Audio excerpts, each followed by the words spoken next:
Pemutihan kemas kini pengkalan data e-Kasih bakal dilakukan pada tahun hadapan.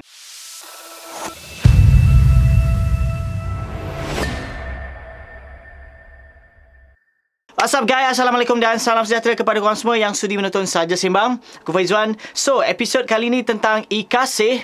Okay, bagi korang yang tak tahu apa itu e-Kasih, okay, sebelum ni aku ada maklumkan, ini merupakan pengkalan data orang-orang miskin lah. Okay, golongan-golongan miskin yang bertempat dalam e-Kasih, yang nama program dia e-Kasih lah. Okay, so macam contoh nak ambil info ataupun maklumat-maklumat tentang orang-orang miskin, semuanya ada di dalam pengkalan data e-Kasih. Dan tadi aku ada maklumkan akan ada pemutihan, okay, kemas kini. Jika korang dalam proses untuk orang kata mendaftar, okay, dalam pengkalan data e-Kasih, mungkin lebih strict lagi. Penerima e-Kasih sedia ada ni pun, okay, mungkin akan dikemas kini kembali dan akan dicek, okay, betul-betul siapa yang betul-betul layak kali ni, okay, untuk dapatkan bantuan, untuk dapatkan orang kata menyertai program-program tertentu oleh Jabatan Kebajikan Masyarakat ke ataupun dan sebagainya. Okay, jom kita baca pautan ini guys. Kerajaan akan melaksanakan pemutihan dan mengemaskini data e-Kasih bagi memastikan hanya individu yang dikategorikan sebagai miskin dan miskin tegar berada dalam pengkalan data itu. Menteri Jabatan Perdana Menteri Ekonomi Datuk Seri Mustapa Mohamad berkata proses yang akan dilaksanakan unit penyelarasan pelaksanaan iaitu ICU Jabatan Perdana Menteri itu akan dimulakan tahun hadapan.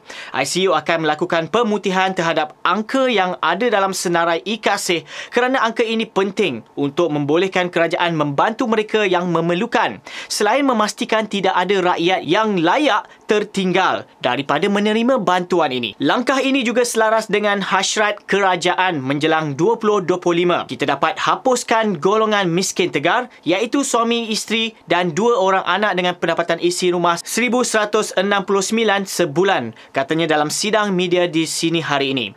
Terdahulu beliau mengadakan lawatan kerja di daerah ini termasuk menziarahi penerima bantuan program Kasih Ibu Darul Aman Kedah dan menemui peneroka Felda Teloi Timur di sini. Mustapa berkata setakat 22 Oktober lepas, seramai 506,669 individu tersenarai dalam pengkalan data e-Kasih dengan 244,37 dikategorikan sebagai miskin dan 262,632 miskin tegar. Beliau berkata kerajaan turut bercadang untuk memilih 1 atau 2 kawasan setiap negeri yang mempunyai kadar miskin tegar yang tinggi untuk dilaksanakan program pembangunan lebih holistik bagi menangani masalah itu.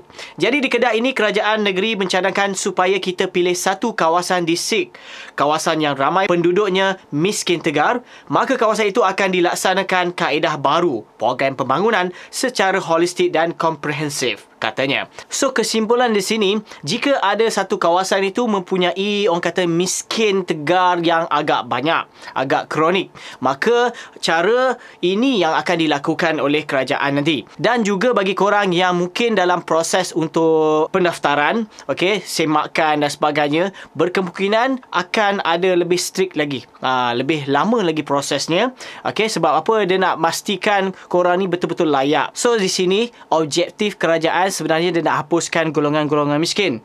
Okey, lagi-lagi lah menjelang 2025 nanti. So sebab itulah sikit demi sikit untuk dia buat orang kata proses yang orang kata yang baru ni, okey, untuk lebih orang kata holistik, okey, di kawasan-kawasan yang memang agak tinggi dan potensi kebanyakan ramai ataupun banyak orang yang miskin. So begitulah perkongsian aku dalam episod kali ini. Okay, info semasa daripada channel Saja Sembang. So bagi korang yang belum subscribe ke channel ini, please klik di sini dan jangan lupa share dan juga like video ni guys. Aku Faizwan. Assalamualaikum.